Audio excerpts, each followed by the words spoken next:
I'm kind of liking Zoom. I'm wearing clothes that I don't always wear otherwise. I know. I'm like, I'm not real excited about this jacket as a full body person. But it looks good on Zoom, right? Yeah, it looks good on Zoom. I know I have scarves I've been wearing that I don't normally wear out, but it looks good.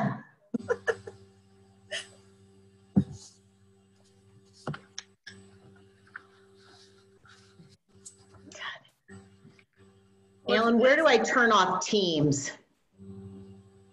Just close it. I keep closing it, it just keeps opening up. These guys, these 10 guys are like nonstop. Great, okay. Welcome everyone to the webinar, Keeping Your Business Secure with Remote Work Arrangements, presented by the TMAC Information. I would like to introduce our presenters today. Janet is the CEO of a women-owned business franchise for TeamLogic IT. Janet has worked in technology sales since graduating from college, and this background has helped her as the Chief Technology Officer and co-runs the business.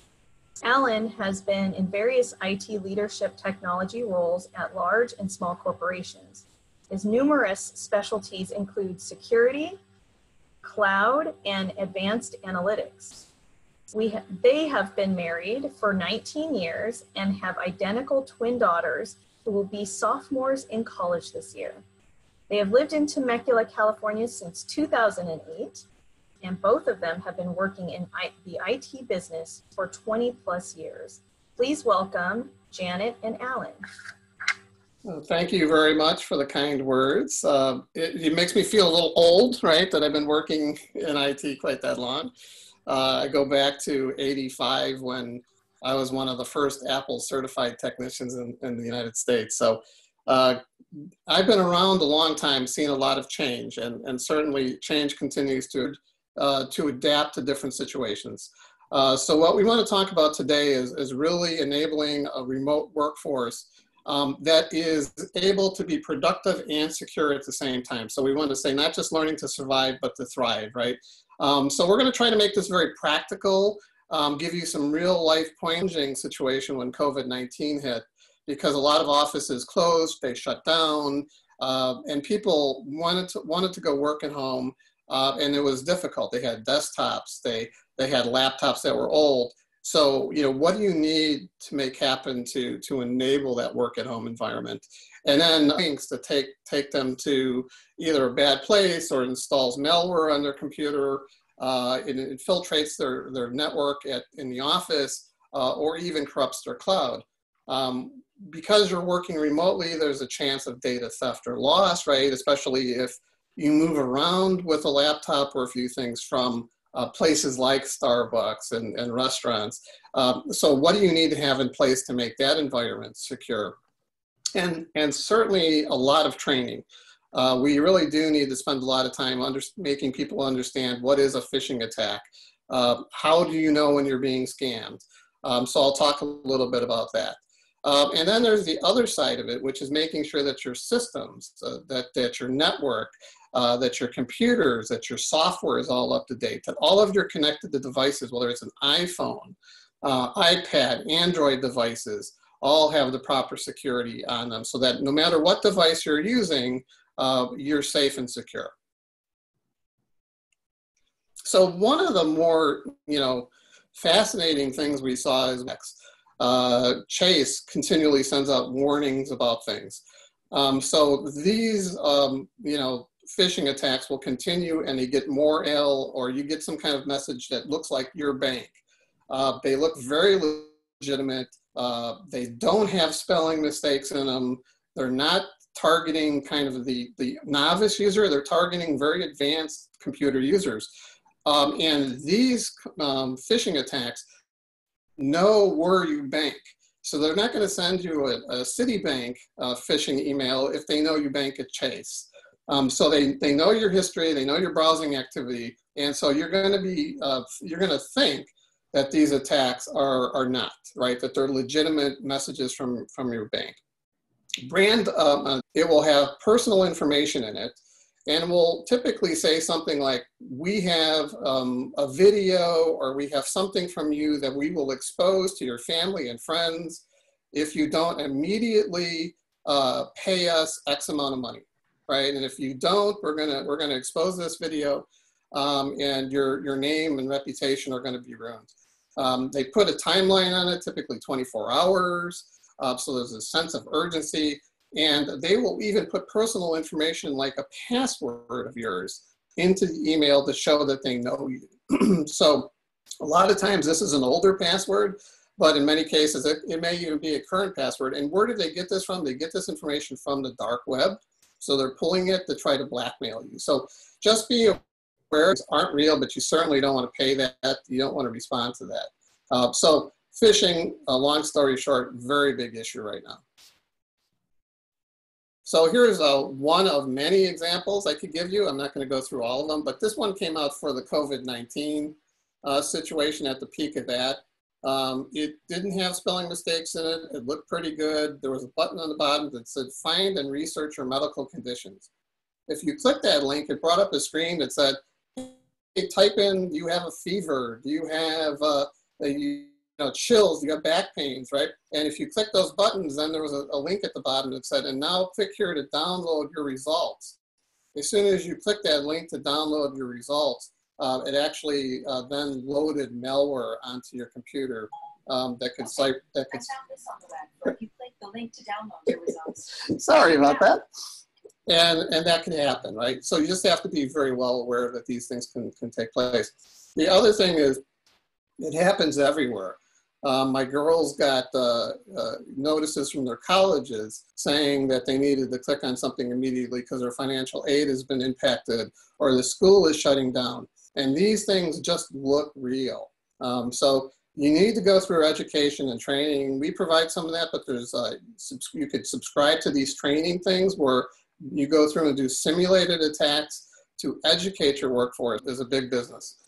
And you can see the numbers. The healthcare industry is certainly one of the areas that's most targeted right now, but basically all sectors are targeted.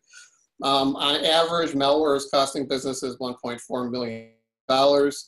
Denial of service, where you people can't get to your website, can't do transact business with you, is a big business.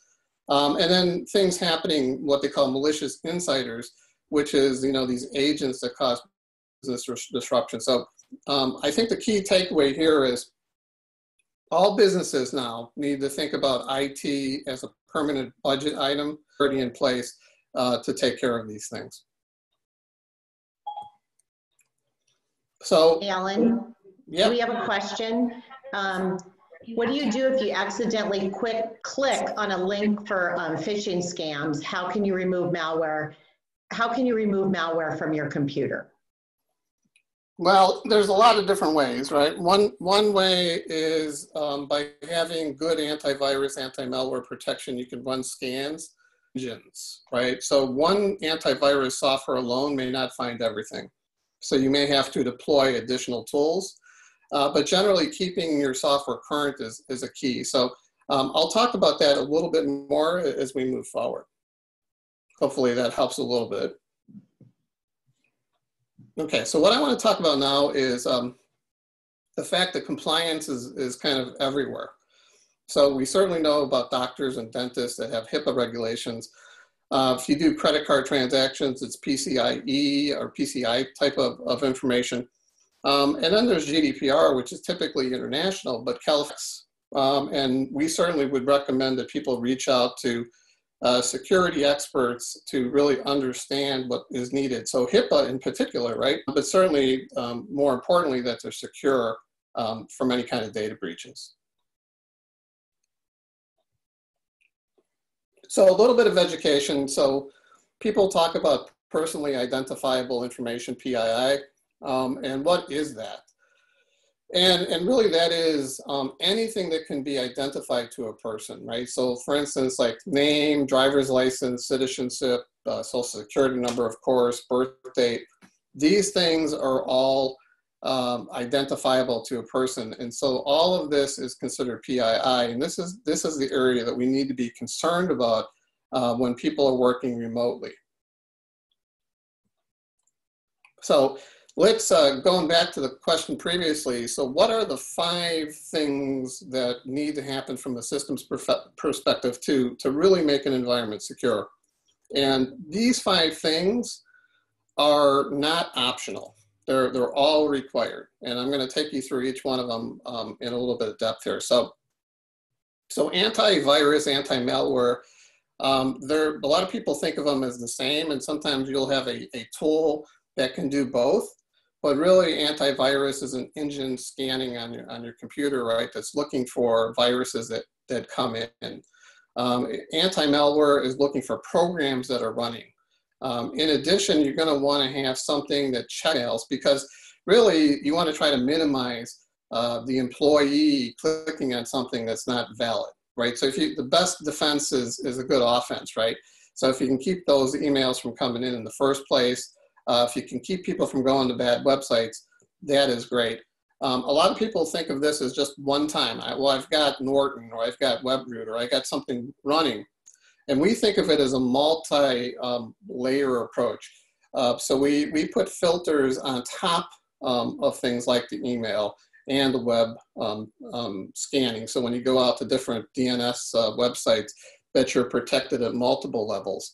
A lot of people think too that, Microsoft is fine, right? I've got Microsoft's, Defender. And while it catches some things, right, we see a lot of things that it doesn't catch. So we actually do recommend multiple products.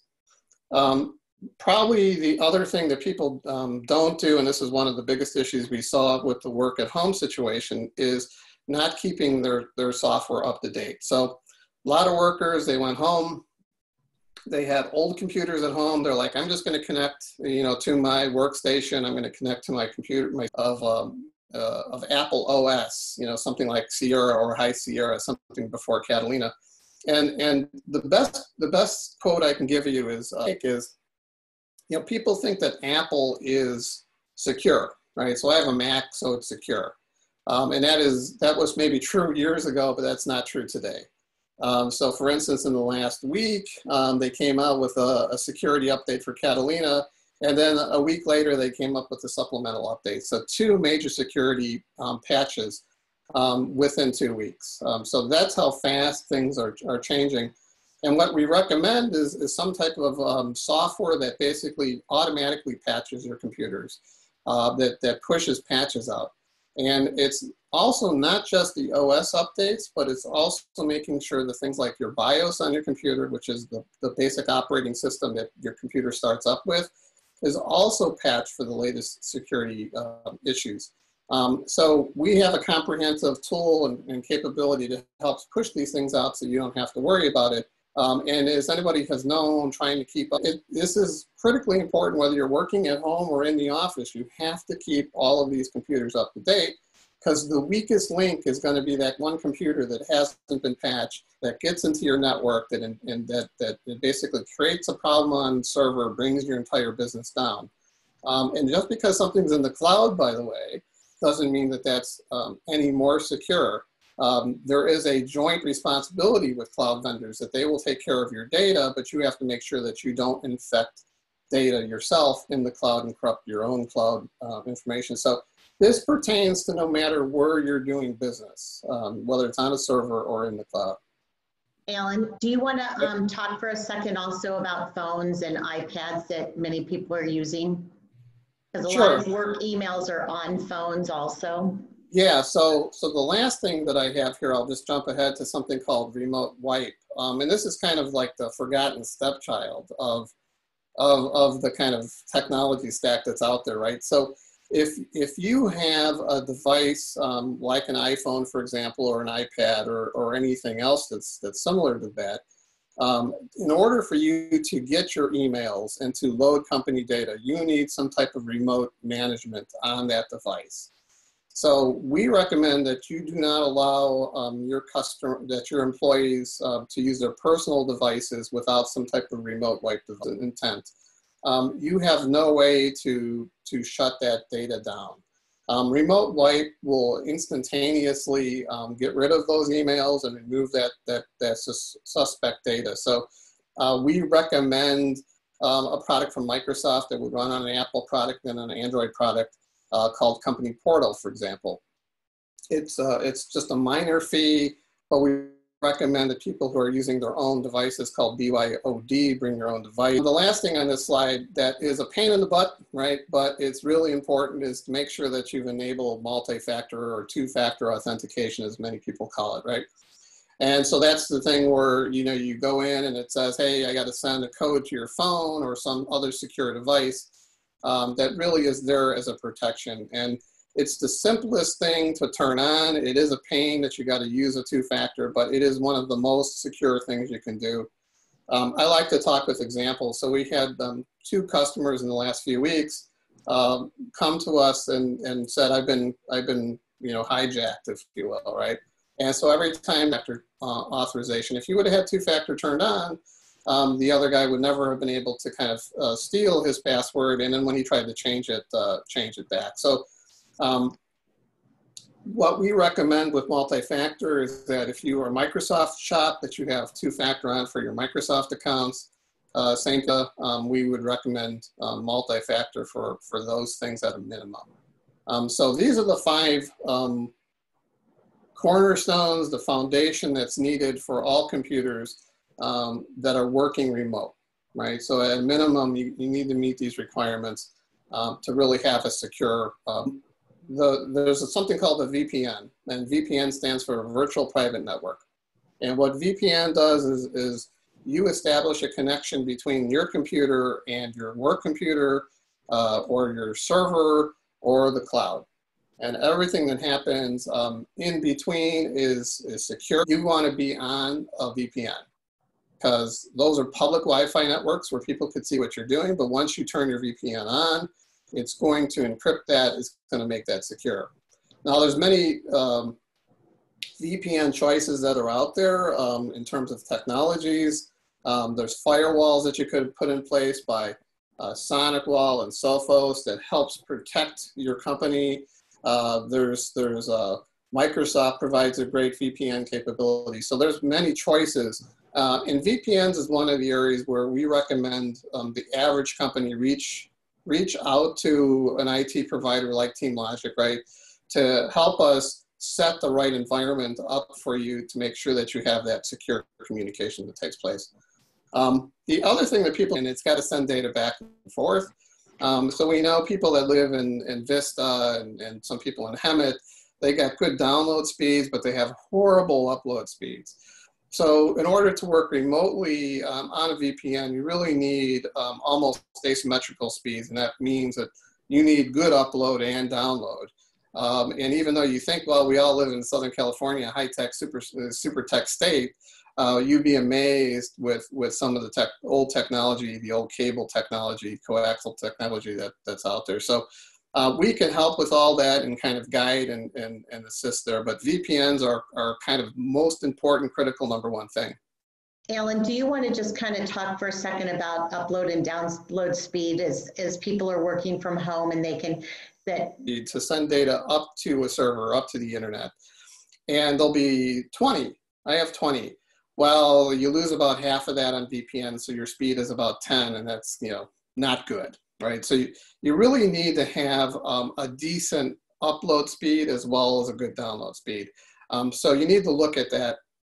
And fiber, you know, you start to see more and more fiber coming out with Spectrum and Cox. Fiber allows that high speed up and down. So we really kind of recommend that people keep an eye on that when it's coming into your area. A lot of businesses will have it, but the holistic picture, can I allow somebody to work from home that doesn't have good internet? And you might say, well, no, this person can't work from home at this time until they have a better internet speed. So good question. That's really part of the consideration as to, you know, do you allow somebody to work from home is how good their internet is. Okay, so other things to just make sure that your workforce is kind of trained, right? So you want to make sure that you understand if you're off angle. Make sure people are aware of privacy concerns, that people might be standing behind you. The reason I talked about the personally identifiable information is don't connect to work on any kind of computer that's unauthorized, right? So just don't pick up any machine anywhere and try to connect into work. It probably doesn't have the proper security needed. Documents. So you see one of the biggest HIPAA violations we see is people who print documents and then they don't secure them, right? So they'll print them and they'll leave them lying around so people can see them. If you're working remotely, ideally in a locked room, and if you don't have that ability to do that because maybe in your house you don't have such a thing, then to immediately shred those documents when not needed. So don't forget about some of these things that could really be important. One of my favorites, and I got a lot of stories, talking about, he was giving his credit card information and they were exchanging like social security number. And I'm like, I could hear it as plain as day. And I was like, I could have wrote everything down. So maybe it's an obvious thing, but don't discuss private information where people can hear you. So always keep in mind, go outside, go someplace where there's nobody around, kind of do some social distancing, right? Train people, right, on the phishing stuff that I talked about, that make sure they understand your security policies that apply in your company. Make sure you have very clear guidelines so people understand the do's and don'ts of being secure when they're working remotely. Don't walk away without locking your machine. So again, another story, I was in a place, again, where somebody left their computer to go pick up a food order. You can tell I go out and eat quite a bit, right? And they just left an employee, a customer's information on the screen so anybody could see it. So again, maybe very obvious, but set that computer to either auto lock very quickly or to make sure that that people lock it as soon as they're going to walk away. So password that's really a problem today is people using the same password across many, many devices and many, many websites, right? So they'll use the same password at their bank as going to Ralph's, right, for groceries, and Walmart, and no matter where they go, they're using the same password. And if that password gets hacked, because it gets exposed by a data breach at a company, then every place you go has been compromised. And this has happened in many cases where customers get notified and then we realize they have to go to 500 different websites and change their passwords. So that's a bad situation. The other thing that's a kind of annoying, right, is people who have their password expire because of a company policy, but all they do is change the number or some little piece of the password. So for instance, if they're using orange as a password, they're going to change it to orange 1 and then orange 2 and then orange 3. Well, that's going to get hacked in milliseconds. So one of the things I recommend, and this goes against, not everybody agrees with me here, but use a password manager. Because I look at the real life situations. I'm trying to be realistic. Use a password manager like 1Password or password, because you don't want anybody hacking into your password manager, right? But use that password and then store complex, unique passwords forever that uses the examples that I show you. These type of passwords, like number 2 shows, are very difficult for any computer algorithm to crack. So I would recommend, complex passwords and using something to help you remember them.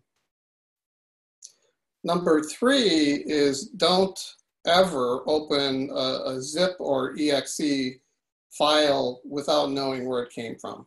So if an employee sends it to you and you know it's from somebody, it's okay to open it.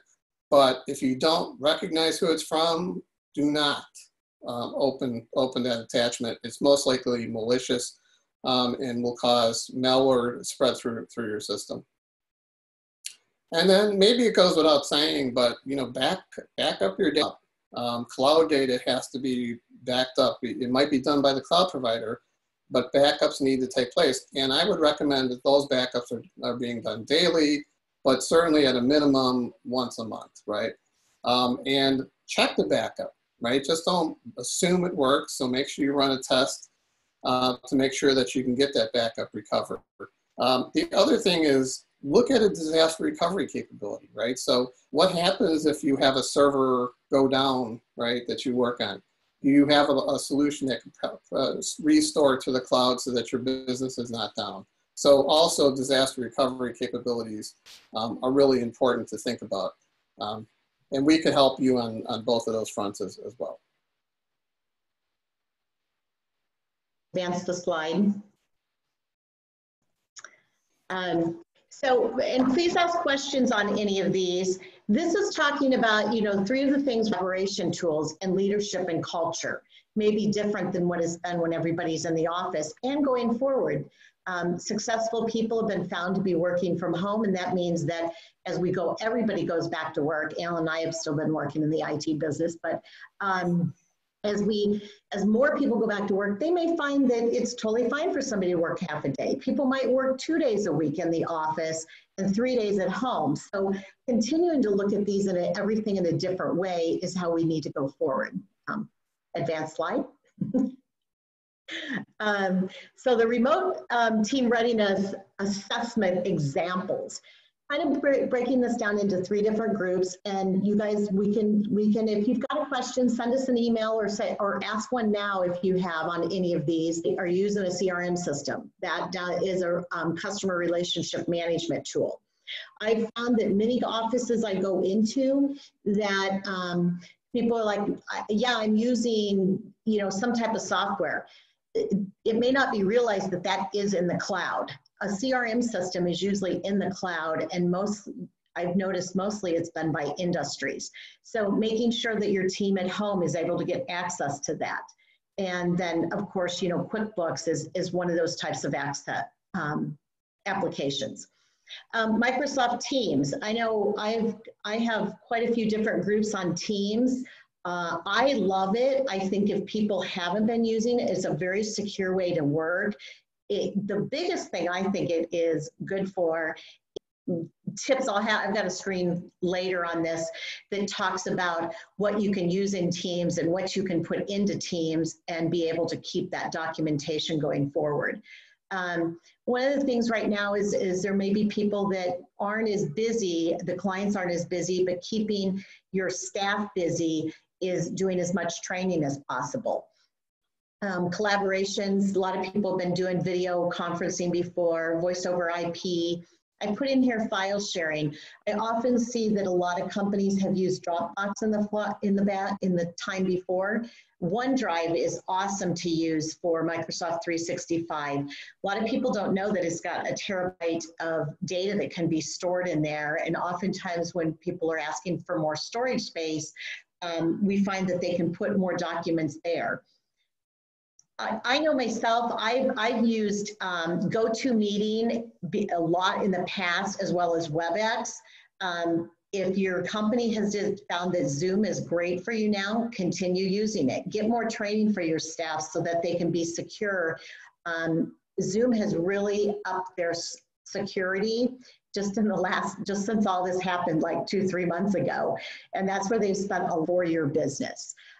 There's lots of different filters. These are some of the things we've talked about. These are more of the type of things that TeamLogic as a company works with, depending on if you have a server or not, but it works if you've got 3 people in your company. Making sure that you've got cybersecurity training, as I keep talking about. Alan talked about data backup. If you're a smaller organization, small businesses, and that's what we like to help, business can mean that you've got a thumb drive and you take and back up your computer at work and you take it to your home or somewhere else. There's a lot of disasters that have happened, whether it's fires or not, some of it could be vandalism, that you've got locations and backup in different areas. Put in a secure, VPNs and firewalls are something we spend much time with for companies that have larger servers. But VPNs are so important right now. If I've got a client that says, oh, my people are working from home, what are they working on? Like Alan said, are they working on a really old computer? If I've got somebody coming in through a firewall, I have to be very concerned what kind of computer they're working on from home and what the security is on that. Have they put a firewall on it? Have they put any kind of antivirus on it?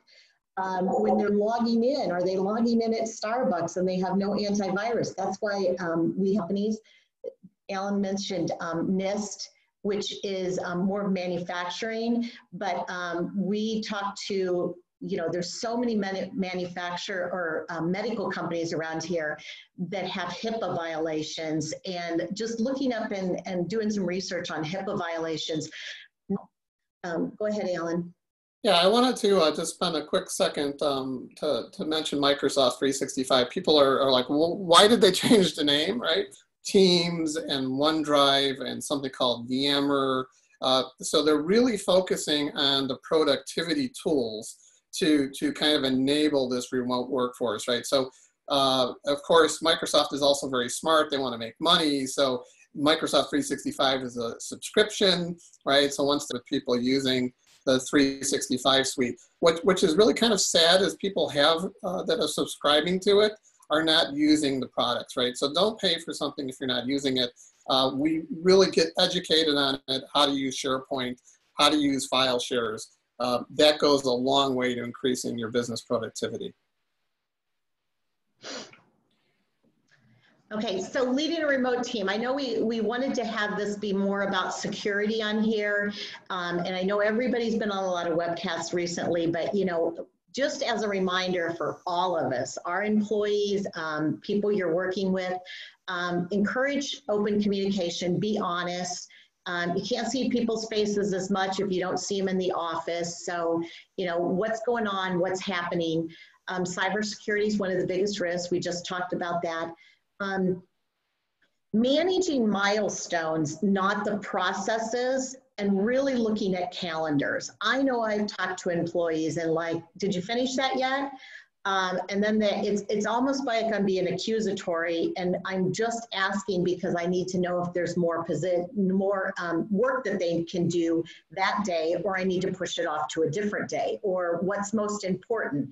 So, you may have not in the past used calendars as much to schedule things, but make sure you're scheduling things with employees.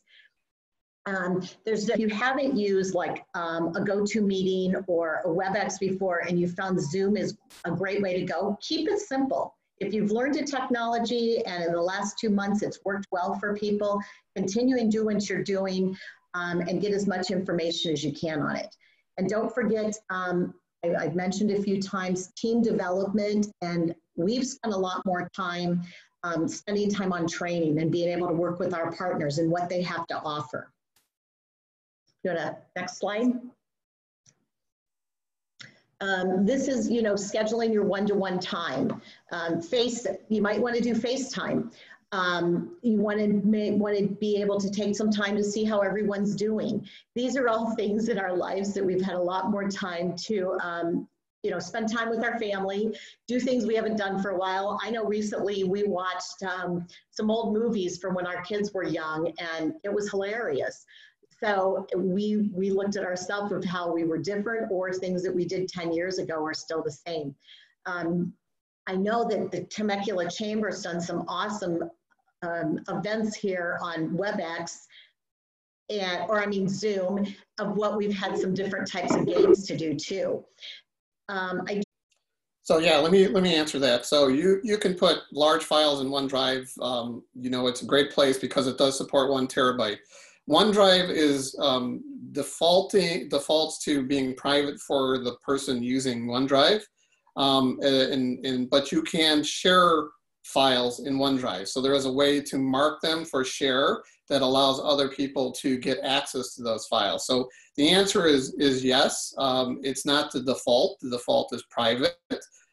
There is also, when Janet talked about Teams, and we'll talk a little bit more about Teams, that is another great way to share files amongst team members, where you all will have access to those files and you can actually edit them simultaneously, so you can actually see people editing them.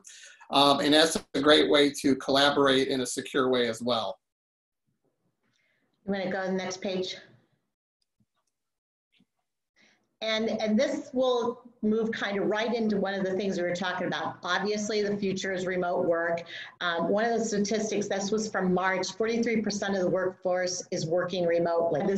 That doesn't mean that the information's in the cloud. That means that it is at a location, it is on a server somewhere, and one of the applications or software companies that you have your information is storing it somewhere.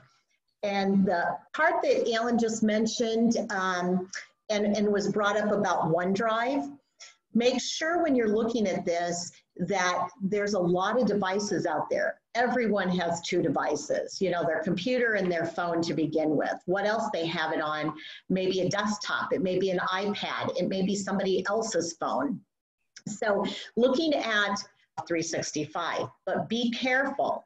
If you have an office and you've got 3 or 4 employees and you share and you use your Microsoft 365 license on their computer, be very careful that you're not sharing all your documentation or your HR file.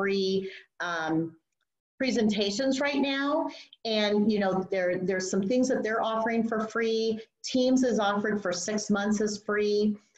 Collaboration, I put one of a Zoho, which is a less expensive CRM and Office products than if you want to have all of your people use a monthly fee or a yearly fee. I've just got a couple other dates here. Data security, there are some different types of security. There's some information of how to do 2-factor if you need help with that. Patch management, there's lots of different security webinars also going on, as well as I know some people do also look at using their different 2 factors and where they're putting those, which products are using, if they're using it on their computer or they're using it on their phone. And if it goes to your email or your text. Sorry, when you get this deck too, if you put it into presentation mode, these are all active links.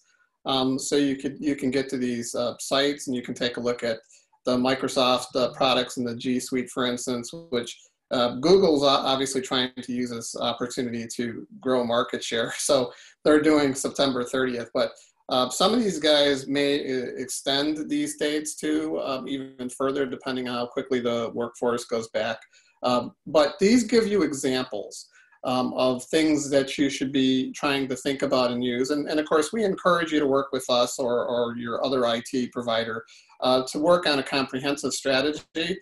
But this is a tremendous education in terms of the pieces that you need to put this puzzle together. So I think of it as if you do all of these things from a security and a productivity and collaboration suite perspective, you will be not just successful, but you will actually still will find that there's less cumbersome problems to deal through. And next page. Okay, so I'm proud of us that we're within our time frame. We didn't go too short. One of our last slides, and please any other questions, is about Microsoft Teams. Even schools are using them right now. Microsoft Teams and Slack is one of the other ones, but this, when you do get the deck, you can take a look at it and how you customize it for your business. It is great to keep the emails to a minimum, knowing that email, when you're looking at it, what's most urgent that needs to be worked on. And these are more assessments, collaboration, working on different issues that need to come out of it, integrating your personalized apps in there that you want to. You can use the command boxes, and you can also, I talked a little about your profile settings. All these things take time. So making sure that your staff members or yourself has, maybe some set of time on a calendar for them to actually work on that, because we all get busy and don't always find time to educate ourselves. And, there's a lot of free training on Microsoft Teams that really will help you to understand. You do have to invest a little bit of time up front to get to know it. But once you learn it, we have seen huge productivity increases in businesses, especially if you are running a workforce that's got more than one shift, right? So people, especially now with COVID-19, you'll see people working remotely. You also see people coming in and staying late. So this is a great way to kind of enable all of those different hours and groups to kind of work really effectively together. And it's an area that if I was to recommend one thing, this is one of the best productivity. Public cloud and private cloud, and what you have to do if there is a data breach. Right. So real quick, this is a long topic, but most of the major clouds, what I call super clouds like Google or Amazon or Microsoft, are very secure. Matter of fact, they're more secure than most on-premise systems and generally most data centers that companies have today. So they're secure, but there is a mutual agreement when you sign up for these cloud providers. They are responsible for making sure that your data is backed up, that your applications are available, but it's also half of the shared responsibility model is yours to make sure that you don't load corrupted data into the cloud, whether it's files or application data, right? So you have a responsibility to making sure that you don't infect the cloud, because if you put bad data up there, they're going to say, well, we didn't do that. That was not our breach, right? Certainly encourage that, especially for remote workforces. That is an easy way to get to your data, to your apps, right, is by working in the cloud. By the way, the cloud, another issue, but the cloud is an alternative to doing an on-premise server type of situation. Good question. So any other more apply to your particular environment? Yeah, we're here to help, right? So any questions that you have, or anybody who watches? It's jlicira@teamlogicit.com. The IT has to be in there. Yeah, I'll take us back to the front screen too, so you can see it there as well. And then you can also call with that number for any questions that you guys may have. So hopefully you found this useful, and I don't see any more questions coming in, so I think that's probably good for us. Thank you so much, Janet and Alan. We appreciate it. We enjoyed it. Okay, have a wonderful day. Thank you. You too. Thank you. Bye, everyone.